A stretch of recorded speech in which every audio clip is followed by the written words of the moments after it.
नमस्कार मित्रों, मेरे स्पिरिचुअल कनेक्ट आप सभी लोगों का हार्दिक अभिनंदन है। मित्रों, आज मैं आप लोगों को ओरछा के विषय में बताने वाली बहुत ही धार्मिक धर्ममय वातावरण में इस स्थान की रचना की गई है। मतलब अपने जो भूतपूर्व राजा हुए हैं मधुकर शाह, विशेष रूप से उनके पूर्व उनके पिताजी, और ये अद्भुत स्थान है। और उनकी जो रानी थी मधुकर शाह जी की, गणेश देवी जी, वो बहुत ही भक्तिमय स्थिति में हमेशा रहती थी। और उन्होंने ऐसा किया कि अपनी भक्ति के बल पे अयोध्या से भगवान राम राजा सरकार को ले आई।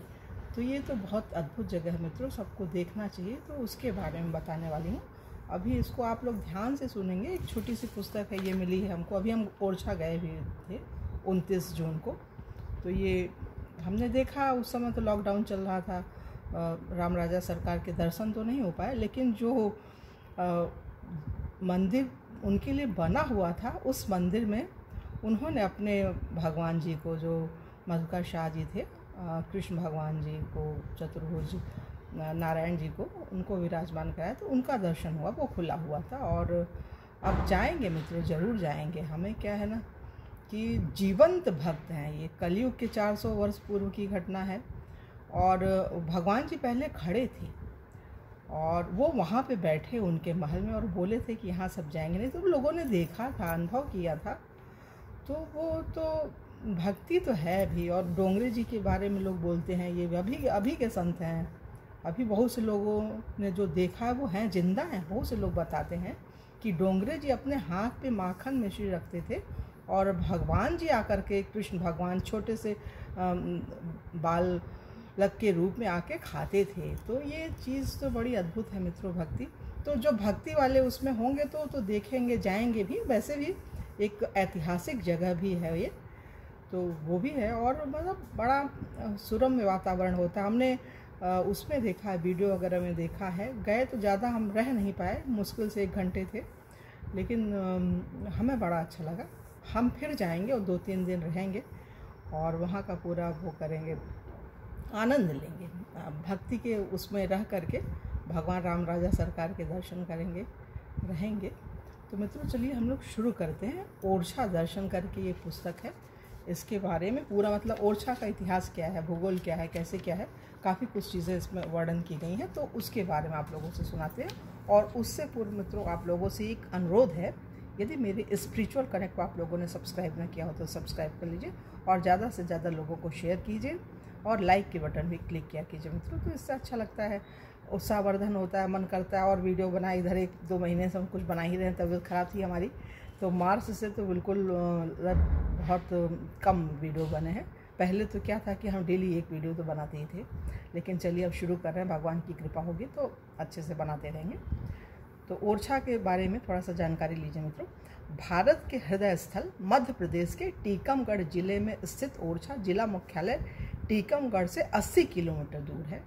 उत्तर प्रदेश झांसी से ओरछा की दूरी मात्र 17 किलोमीटर है, जो कि भगवान राम राजा मंदिर के कारण प्रसिद्ध है। भगवान राम राजा मंदिर के कारण प्रसिद्ध है, मतलब पहले के ही 2-3 सेंटेंस में वहाँ की भक्तिमयी जो स्थिति, भक्तिमय वातावरण के बारे में आ गया है इसमें, जहाँ प्रतिदिन देश विदेश से सैकड़ों भक्तगण दर्शन करने आते हैं। ओरछा नगर अपने खूबसूरत राम राजा मंदिर, चतुर्भुज मंदिर, राजा महल, जहांगीर महल एवं बेतवा नदी के तट पर स्थित छत्रियों के लिए प्रसिद्ध है, जो बुंदेला राजाओं द्वारा बनवाए गए थे। छत्रियाँ मतलब वहाँ पे एक जैसे छाता होता है ना बारिश के दिनों में उड़ते, वैसे एक छतरी बनी हुई होती है बेतवा नदी के किनारे। बहुत सारी है, दिखती भी है, हमने देखा है, वीडियो में देखा है। तो वो चीज़ है। मध्य प्रदेश में ओरछा क्षेत्र का विश्व में बहुत महत्व है, जिसका प्रमाण है इसके महल एवं मंदिर, जो पर्यटकों को अपनी ओर आकर्षित करते हैं। यहाँ स्थित राम राजा मंदिर के साथ ही चतुर्भुज मंदिर एवं बेतवा नदी आदि दर्शनीय है। ओरछा एक पुराना ऐतिहासिक नगर है जो बेतवा नदी के तट पर स्थित है, जिसका शिलान्यास, अब ये सोचने और याद करने की बात है, जिसका शिलान्यास विक्रम संवत 1588 बैसाख सुदी पूर्णिमा 3 सोमवार के दिन महाराजा रूप प्रताप गढ़कुडार के कर कमलों द्वारा हुआ था। अयोध्या, मथुरा, काशी, प्रयाग आदि तीर्थ जैसा महात्म ओरछा का भी है। यहाँ पर मुख्य मुख्य नक्षत्र के दिन बड़ी संख्या में श्रद्धालु बुंदेलखंड के भिन्न भिन्न गांवों से बेतवा नदी में स्नान एवं भगवान राम राजा के पैदल दर्शन करने आते हैं। ओरछा अपने धार्मिक ऐतिहासिक धरोहर के लिए विश्व विख्यात है, जो लोगों को अपनी ओर आकर्षित करता है। ओरछा प्रसिद्ध तुंग ऋषि की तपोभूमि तथा ऋषि मुनियों की साधना स्थल रहा है। तुंग ऋषि त्रिवेणी घाट पर बैठकर तप किया करते थे। यहाँ वीर साहित्यकारों ने भी जन्म लिया, जिन्होंने अपने साहित्य साधना द्वारा ओरछा को गौरवान्वित किया। ओरछा का इतिहास खंडहरों में लुप्त है, जिसका संक्षिप्त परिचय देने का ही एक प्रयास है। तो एक थोड़ा सा इतिहास और सुनिए। बेतवा नदी के किनारे स्थित ओरछा बुंदेलखंड की राजधानी थी। ओरछा जो है बुंदेलखंड की राजधानी है और बेतवा नदी के किनारे स्थित है। बुंदेलखंड का प्राचीन नाम था विंध्येलखंड, जुझौती प्रदेश, जिसका उल्लेख स्कंद पुराण में मिलता है। मतलब एक ऐतिहासिक जगह है और धार्मिक स्थल है। ये संभवतः विंध्य प्रदेश की पहाड़ियों में बसे होने के कारण इस क्षेत्र को विंध्येलखंड कहा जाने लगा। कालांतर में यही शब्द बुंदेलखंड हो गया। कुछ इतिहासकारों का मत है बुंदेलखंड पर गुप्त राजाओं के अंतर्गत समुद्रगुप्त का आधिपत्य स्थापित हुआ था। इनके पश्चात रामगुप्त, चंद्रगुप्त द्वितीय इत्यादि गुप्त राजाओं ने बुंदेलखंड में शासन किया। तत्पश्चात चंदेलों ने लगभग 300 वर्षों तक राज्य किया। बुंदेलखंड पर कई आक्रमण हुए। पहला आक्रमण महमूद गजनवी ने 1021 में कालिंजर पर किया था। इसके उपरांत मोहम्मद गौरी, कुतुबुद्दीन ऐबक, शेर शाह सूरी ने चढ़ाई की। बाबर ने 1530 ईस्वी में चंदेरी पर आक्रमण किया था और बुंदेलखंड के कुछ भागों पर कब्जा कर लिया था। 13वीं शताब्दी के मध्य में बुंदेल सत्ता का उदय हो गया था। बुंदेलों का पहला केंद्र महोनी था, जहां प्रारंभिक राजाओं ने राज्य किया।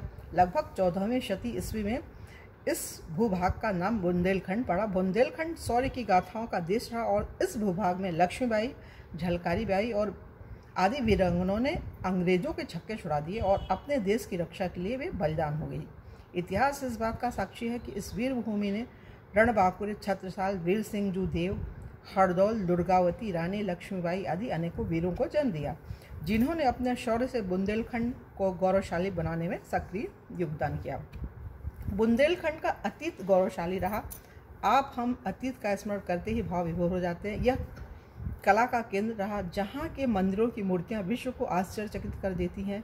इसी पवित्र वसुंधरा पर खजुराहो, देवगढ़, अजयगढ़, चंदेरी, ग्वालियर, ओरछा, दतिया आदि समस्त विश्व के पर्यटकों के लिए आकर्षण का केंद्र बने हुए हैं।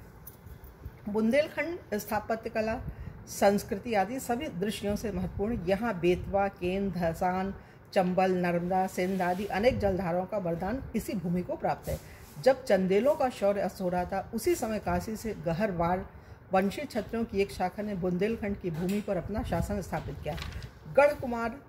गढ़कुडार राज्य को स्थापित करने वाला वीर योद्धा राजा सोहनलाल गहरवार वंश के महाराजा हेमकर के पुत्र थे, जिसने भाइयों द्वारा छीने गए राज्य की प्राप्ति के लिए मां विंध्यवासिनी के चरणों में अपने शरीर के रक्त की बूंदें अर्पित कर मां दुर्गा से उन्हें खोया हुआ राज्य वरदान के रूप में प्राप्त हुआ था। इन्हीं खून की बूंदों से बुंदेला शब्द की उत्पत्ति हुई और इस प्रकार इस भूभाग का नाम बुंदेलखंड पड़ा। इस क्षेत्र में मुख्यतया दो स्थापत्य विधाएं देखने को मिलती है, मंदिर स्थापत्य एवं दुर्ग स्थापत्य। मंदिर स्थापत्य एवं दुर्ग स्थापत्य। मंदिर स्थापत्य में पन्ना जिले में स्थित नचना कुठारा का पार्वती मंदिर 5वीं सदी ईस्वी, मतलब बहुत पुराना ये मंदिर है। खजुराहो कंदरिया महादेव मंदिर एवं ओरछा का चतुर्भुज मंदिर अद्वितीय है। दुर्ग स्थापत्य में कालिंजर का नाम प्रसिद्ध है, जो कला और इतिहास की दृष्टि से महत्वपूर्ण है। गढ़कुडार का दुर्ग अपनी भव्यता के लिए प्रसिद्ध है एवं देवगढ़ का दशावतार मंदिर गुप्तकालीन वास्तुकला का उत्कृष्ट उदाहरण है। बुंदेला राजाओं ने अनेक किले और गढ़ियाँ बनवाई। प्रत्येक जागीर का अपना किला हुआ करता था। सन 1257 में राजा सोहनलाल ने गढ़कुडार में खांगर राजा हुरमत सिंह को हराकर अपना शासन स्थापित किया। इतिहास के पन्नों में ओरछा का नाम सर्वप्रथम सन 1531 में अंकित हुआ। ये सबसे बड़ी चीज़ है। जब बुंदेला शासक रुद्र प्रताप गढ़कुडार से ओरछा में शिकार खेलने के लिए आए, तब वह यहाँ के प्रसिद्ध बेतवा नदी एवं प्राकृतिक सौंदर्य को देखकर काफ़ी प्रभावित हुए। उन्होंने बैसाख सुदी पूर्णिमा संवत 1588 3 अप्रैल सन 1531 सोमवार के दिन गढ़कुडार से राजधानी स्थानांतरित कर ओरछा को नवी राजधानी बनाया और महलों का निर्माण कार्य शुरू किया। रुद्र प्रताप ओरछा राज्य के संस्थापक थे। राजा महल का निर्माण कार्य आरंभ करा और ओरछा से ही बुंदेलों का चारों ओर विस्तार हुआ।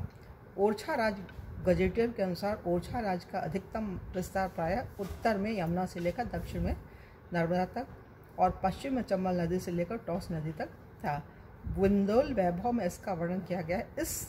इत जमुना उत नर्मदा, इत जमुना उत नर्मदा, इत चंबल उत टोस। प्राचीन ग्रंथों के साक्ष्य के आधार पर यहाँ की अधिकांश भूमि पथरीली और यहाँ पहले बहुत घने जंगलों एवं पहाड़ियाँ थी और जंगलों के बीच बहती हुई वेता नदी बहुत प्रसिद्ध थी।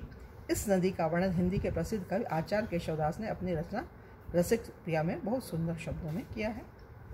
तो मित्रों, यहाँ पे ये 10-11 मिनट का होने जा रहा है। तो यहाँ पे ये एक मतलब 2-3 एपिसोड में बनाते हैं जिससे लोग देखें, और कल की वीडियो में इसके आगे के बारे में आप लोगों से बताएंगे। तो तब तक ले जय हिंद, जय भारत, ओम शांति, ओम शांति।